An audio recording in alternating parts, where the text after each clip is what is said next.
country, they had to dip into another account, not the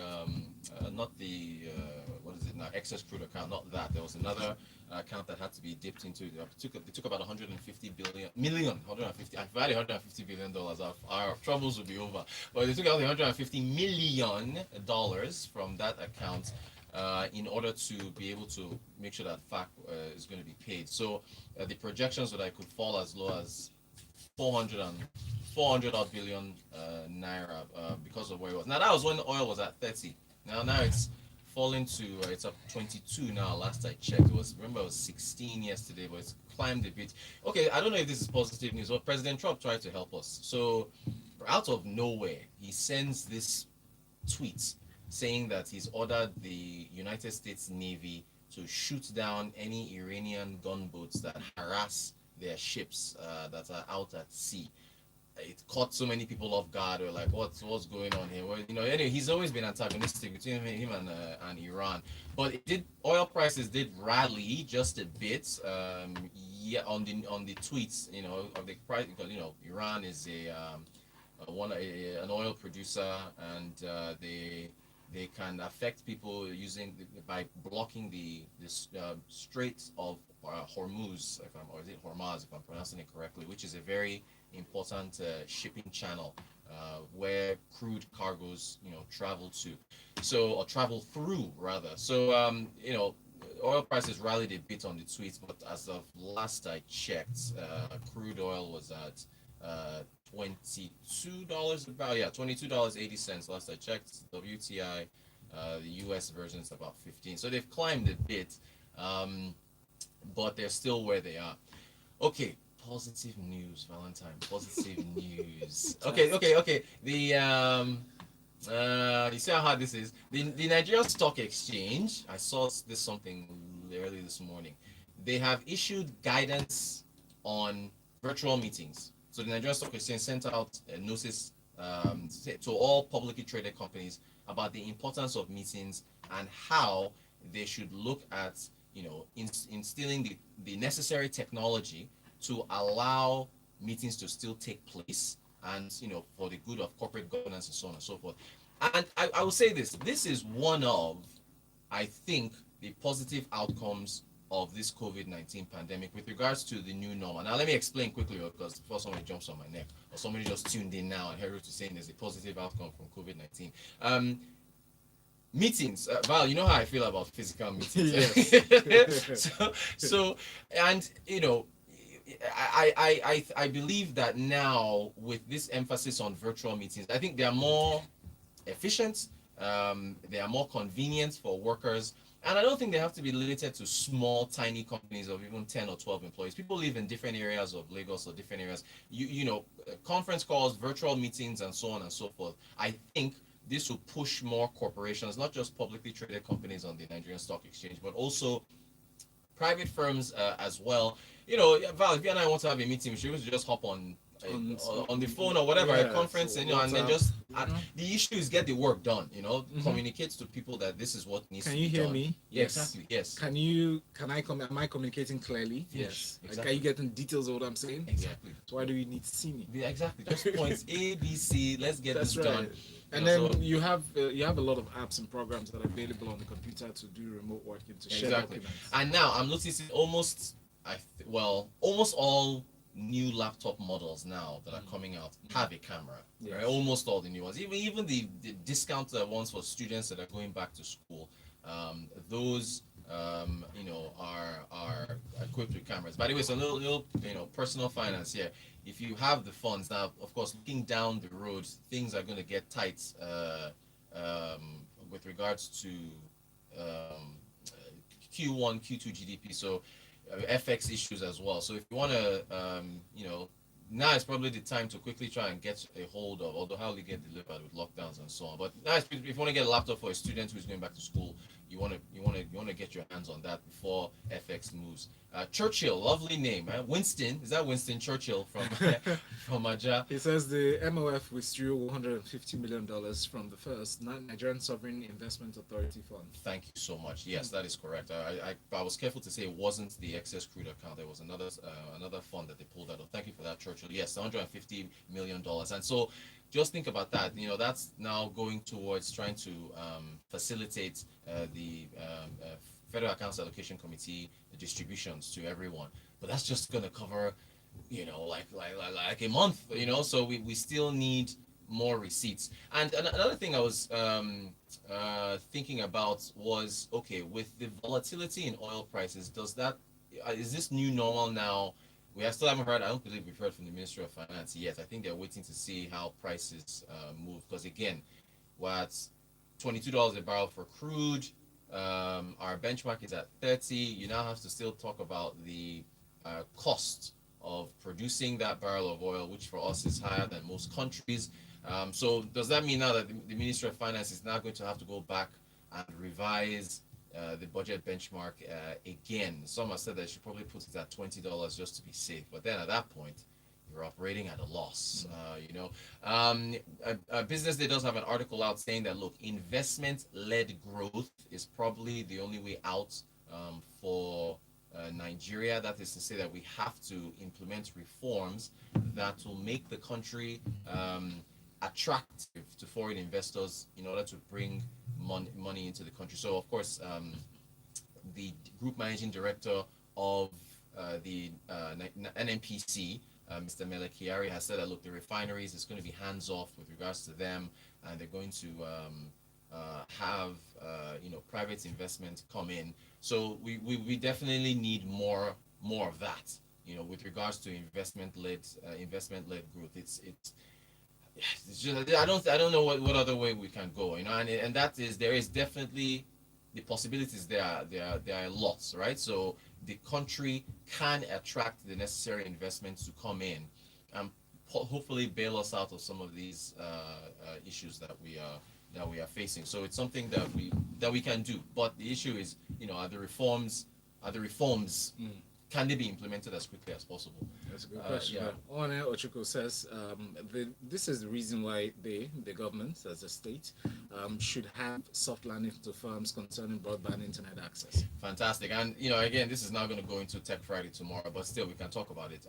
The right of way charges. Remember that I miss Fisayo on Taiwo. Remember the debates I had with Fisayo where we're going back and forth about whether or not the federal government should impose itself on the states and make them reduce their right of way charges, or the states should be allowed to just charge what they want. And I was making the arguments, which Fisai was calling me socialist for it, but I was making the argument that, like, in this case, government should actually try to persuade the states or come and say, look, you can't charge these high right of way fees for companies that are trying to lay cables, broadband cables, because in this approaching this post COVID-19 world where more emphasis, as has mentioned, more companies are going to be relying on broadband access and internet for virtual meetings and so on and so forth. You want to reduce that cost for them in order for them to be able to provide it, because everybody's going to benefit. Government will benefit, individuals will benefit, corporations will benefit, NGOs, everyone will benefit. Strong internet now. Internet is social distancing, right? If you want to be able to implement that the best way possible, you need really, really strong internet. So that's something that we definitely need. Okay, this one isn't positive news. I'm sorry. This just came out from, I saw it in the cable. Godfrey Enyema, Minister of Foreign Affairs, he said at the task force briefing, the daily task force briefing that's been held in Abuja. That's the COVID-19 task force briefing.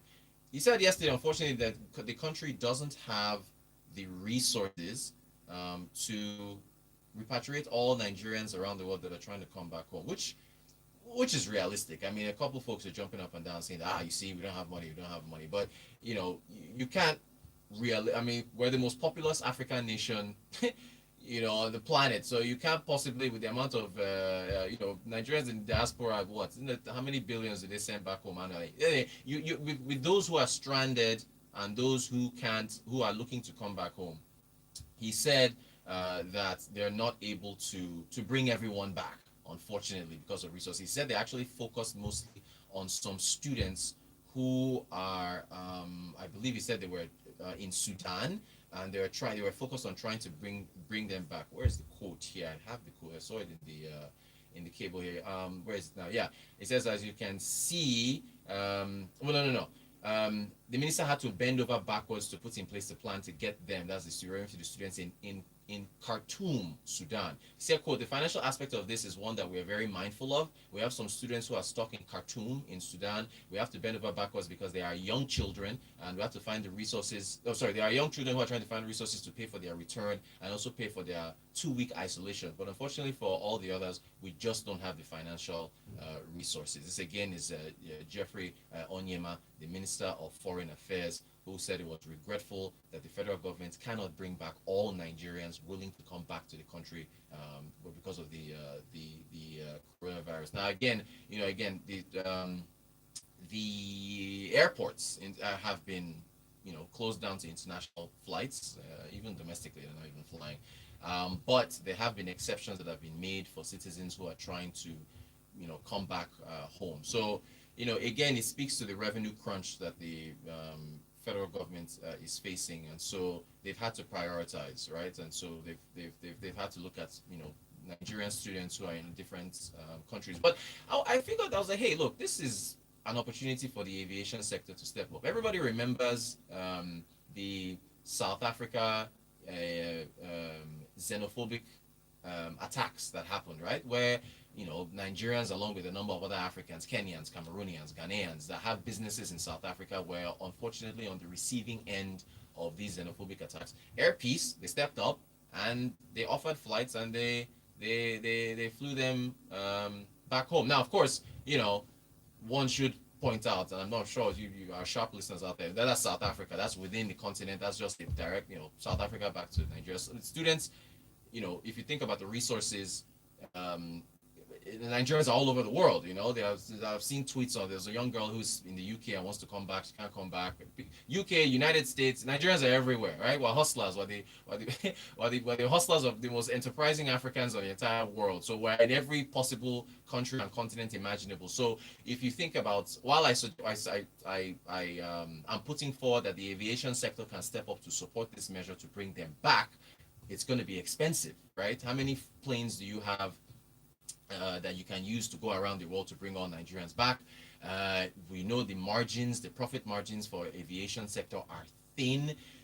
We know that the maintenance of these aircraft are in dollars. We haven't quite completely set up the maintenance structures here. You have to send these aircraft overseas to get, service checks like you would do on your car. Imagine having to send your car overseas to America to go and get service, and you're paying in dollars. Look at where FX is now. I mean, it's quite expensive. So I can understand that there are challenges. But look, something that needs to be said though is that the federal government of Nigeria is really doing all it can in this with COVID-19 relief efforts. There's the CACOVID coalition, the coalition against COVID-19, that's being spearheaded by the private sector and the central bank. I've mentioned it several times here.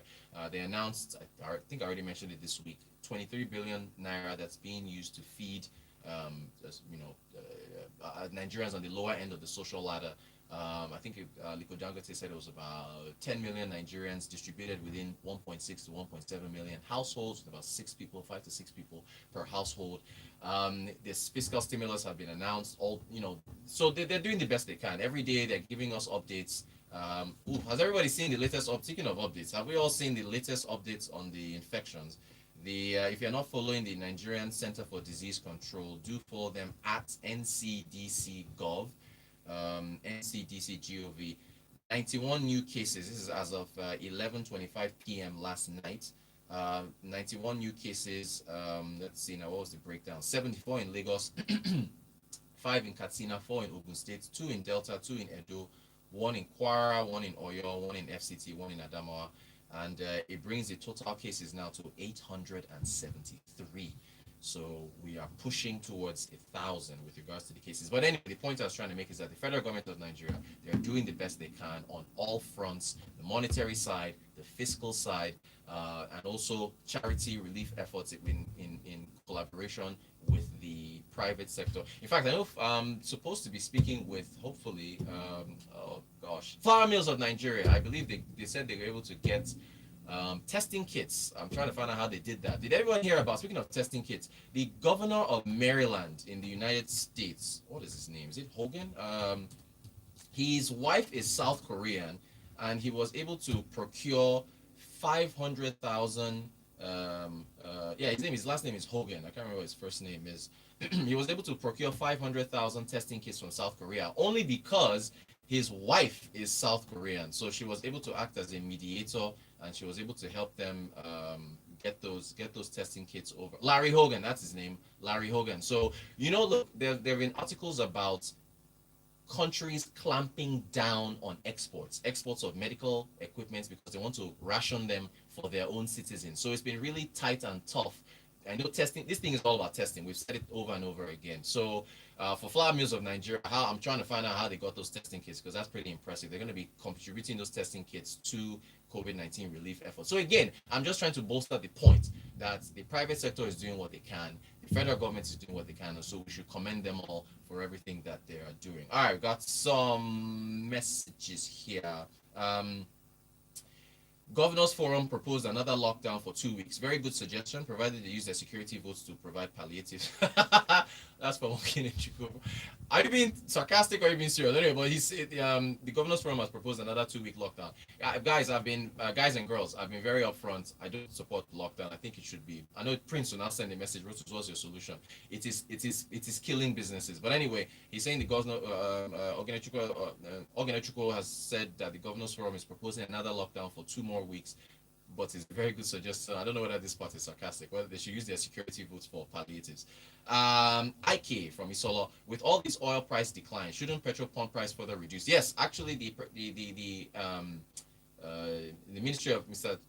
Timipa Silva, the Minister of State for Petroleum, did make the announcement that this was from the middle of March. Remember, the fuel price was reduced to 125, and then for 1st of April it came down to 123.50, so 123 naira 50 kobo. And they said every month, at the 1st of every month, the Petroleum Products Pricing Regulatory Agency, PPPRA, will release guidance on a new pump price every month. So although with the volatility in oil, I see where IK is coming from. It could probably move several ways before the 1st of the month, but IK, they are on it. Federal government is moving, so we can expect it to fall again for the 1st of May when they release a new pump price.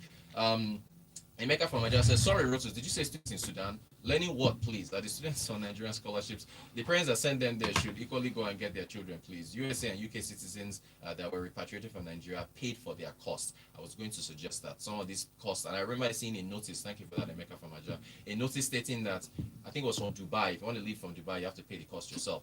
Real quick, Valentine is giving me the air traffic control signals. We're running out of time.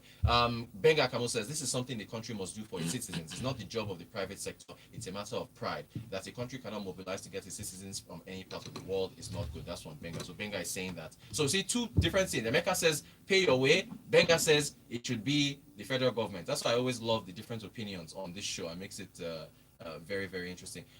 Frank. Okay, Frank, we're running out of time. Frank I will respond to your message first thing tomorrow, Frank. It's a promise. All right. Thank you all for your messages, and I hope that was positive enough with regards to today's show. Shout out to our Stanbic IBTC as well. And those watching on YouTube, if you didn't catch the start of the show, like you just keep up with everything you've missed, to go to youtube.com/smooth91FM. Leave us to check out the recap. Stay here on Smooth 98.1. Beyond the headlines. We had a substantial amount of capital. Who said that? Frank, he said. Frank. That help you stay informed more than just